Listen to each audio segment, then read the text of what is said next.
Hey everybody, it's Jason Blaha here, and today I want to chat with you guys a little bit about how we can sometimes add one really good accessory to a big exercise and combine the two together and make continual progress even as advanced lifters.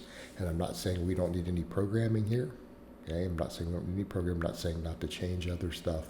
But if you're looking for efficient ways to do things, and when you're really thinking through what is it that we're doing, you could ask yourself, what are the 3 or 4 big exercises that you get the most size and strength out of? Right now, in my case, some of them have to be my power lifts. Right, they have to be my power lifts because I compete in powerlifting. But couldn't the big 3 be a basis for your size and strength? I see no issue with that. But in this case, if you watch this video, I'm using the bench press, the conventional deadlift, and the dumbbell row. Right? So we'll throw that dumbbell row in because that, I think, is a great example. Great example of something that's not one of our big barbell movements, that is still a big multi-joint exercise that we could use as a primary size builder. All right, so as I'm doing these 3 movements, and you can get pretty big off these 3 movements. Of course, everyone knows I do multiple supplemental lifts. I do all these reverse hypers and band work and other stuff. But, those even count as restorative things, and that's a whole separate topic. But here we see me doing these 3 lifts, right? Decently strong on them. I think in this video was at 545 deadlift for 5 or 6 reps, all resets. 315 bench, all pause for 8 reps. And then I'm doing sets of 10 to 12 with 115 pounds on the dumbbell rows, right? Pretty decent there, because again, it's a full range of motion dumbbell row. Now, obviously, I squat and do other stuff, but if I were to really narrow it down, where are my real big exercises? Squat variations, those 3 movements.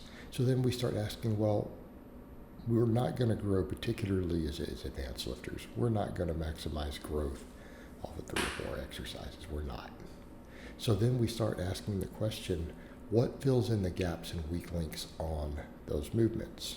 Okay, and we're going to see examples of what I'm doing. All right, decided to do power curls. Well, power curls are kind of a big movement themselves, aren't they? But what do they carry over to? Technically, the power curl, I'm looking at it going, okay, making sure it helps with my grip and it helps with the biceps, upper back, all that stuff I need for that dumbbell row. Does it have direct carryover? Well, I think that it does. I think the 2 complement each other really well. Okay, again, we're working the traps, upper back, a lot of bicep, obviously, grip training, forearm. Same things that we need for the dumbbell row. Really, the only thing not being worked is the lats. But aren't my lats being hit on the dumbbell rows? And to some extent the deadlifts? Of course they are.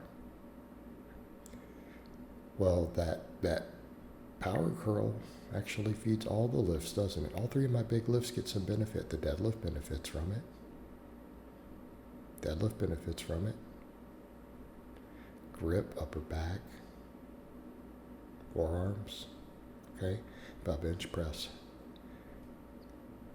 All the bench press stabilizers get worked really hard. All right, what else do we see here? Glute ham raise, this one's obvious. One of the king of hamstring builders. Well, for me personally, in terms of my primary movers, not my grip, because my grip is a limit on my deadlift usually. My hamstrings tend to limit my ability to produce force specifically, if my grip can keep up. Glute ham raise, addressing my weakest link in the kinetic chain. Now, grip usually being my weakest overall link, but we're addressing that with those 2 other exercises. Do you see where we're going with this? Everything feeds into each thing. So a lot of times I'm picking a movement that addresses multiple of my big stuff. But then by that same token, we go, okay, where's my real weak link in the deadlift? Well, my hamstrings. All right, my bench pressing. My triceps tend to limit my top end sets. My triceps are getting real fatigued. I start struggling to lock. Usually the last rep when benching gets hard, My bar path indicates to me that my delts are trying to compensate for my triceps. My triceps start giving out. So what do we need? Well, I do a skull crusher here. Is that the only tricep thing I ever do? No, but it's a big staple. All right. Does it address the weak link in my benching? One of my big movements? Yes. And keep in mind, the bench press is one of the best upper body builders you will ever find. Don't let anyone convince you otherwise. Anyone telling you otherwise is full of it.